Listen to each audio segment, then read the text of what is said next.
Macro photography is just something that's always intrigued me. It's one of those things that just looks cool. Looks fun. You get very, very detailed shots. You get super close up to things. It can bring small little things to life that normally we wouldn't even think about. But some of these macro lenses are very expensive. And I know if I bought one, it would probably end up sitting on my shelf a lot just because I probably really don't have that much of a need for it except for doing product showcases or anything like that. And I've been able to justify to myself that I actually want to pay that much for a macro lens. But because I wanted to try it, I was looking at extension tubes, diopters, all these different things. It got me down the rabbit trail of reversing your camera lens. But what I mean by reversing your camera lens, I mean by taking your camera lens off and holding your front element up backwards to your camera and getting shots like this. And as great as that works, you don't always want to have your sensor uncovered like that. And you have to have two things in your hand at once. And sometimes that's a pain if you need your other hand for anything, or, just having something like this all the time. It just doesn't feel right? It's just awkward versus being able to hold everything in your hand and using this second hand to kind of keep things steady. So I kept searching and I came across something called a reversal ring.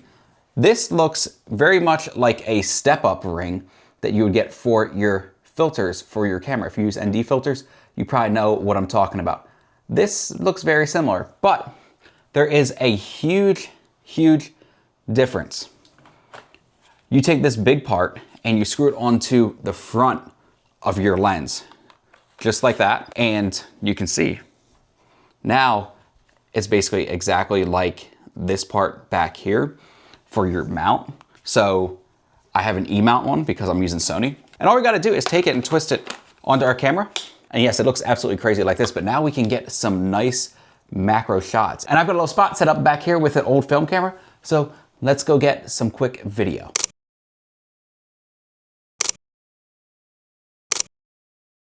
But with this, you have a very, very small, shallow, razor thin window of your image being in focus. So if I move this back just a little bit, you can see, we'll keep going, and some of it stays in focus, but you can see it gets out of focus very, very fast.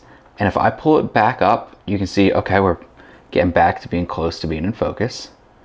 And we're good there, but if we move closer, we start going out of focus too. So you basically have this like very, very thin area of maybe a few inches.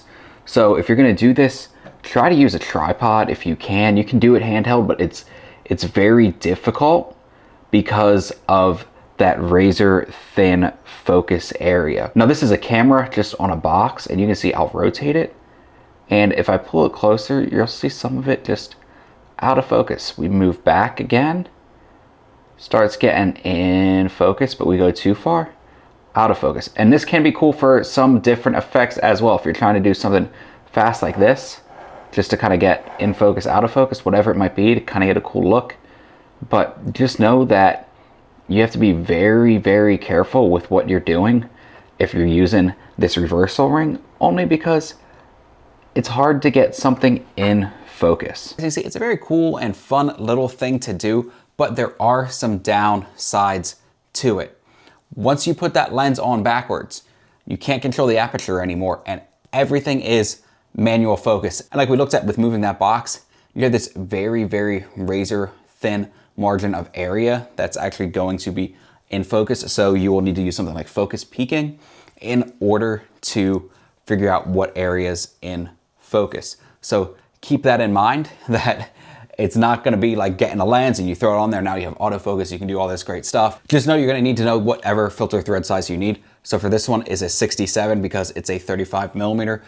Depending on your lens, you're gonna have to get a different size. Just make sure you have it on your camera when you wanna take it off, because they are a pain to get off, just like step-up rings. But all you gotta do is twist and it'll come off very easy. You just have to unscrew it like that, sit your lens down, and then hit your button right there that you would normally hit to take the lens off, and just twist it and it'll come off like that, versus a step-up ring where you've got it on the front of your lens and it can be very, very difficult to take off. But anyway, I'll throw a link down below so you can find these very easy, and then just find the filter thread size that you need. But I appreciate you hanging out with me. I hope you can get some cool macro shots. If you've ever heard of one of these, let me know, because I honestly had no idea these existed until about a few weeks ago.